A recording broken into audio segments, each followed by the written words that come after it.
a really interesting discussion with a client of mine this week about adopting a coaching style and looking at how they become a more effective coaching leader.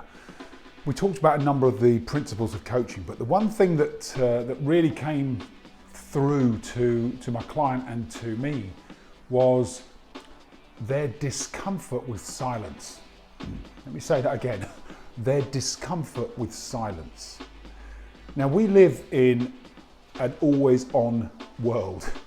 The modern world is continually throwing things at us, and we're always in reaction or response, and we're always having to justify a situation or say something or do something or be engaged with something. So stopping and developing silence is something that it's a skill most people haven't learned to develop. I've talked about listening in the past, I've talked about questioning, but silence is really interesting because now that I've raised this, I'd encourage you to start to notice your own thoughts and feelings when there is silence, because most people really struggle with it. They will want to either fill the gap or they will find the gap is filled.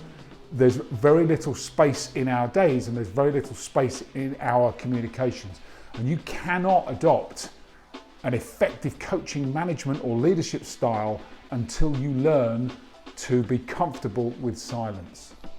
So I'd like to challenge you over the next week or so to start to notice situations where there is silence and watch what happens. Watch how uncomfortable people are around you. Watch how uncomfortable you are. Notice yourself.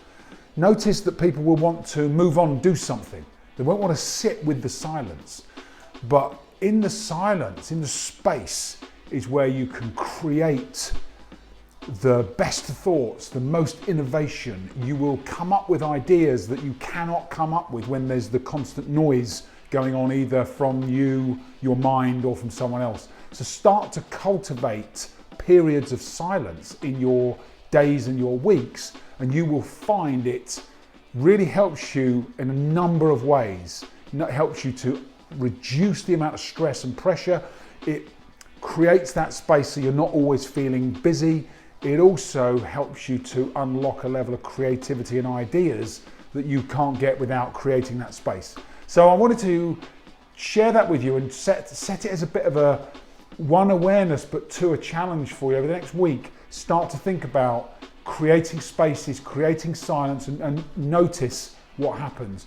It's like a muscle and like a skill, like any muscle, it needs developing, it needs practice, it needs conscious awareness. So let me know what you think. I'd love to hear how you get on creating your own space and silence within your days and weeks. And let's check in later on in this week and on this thread. I'd love to hear your thoughts. Have a great week, everybody, and I'll see you on the next video from Focus for Growth.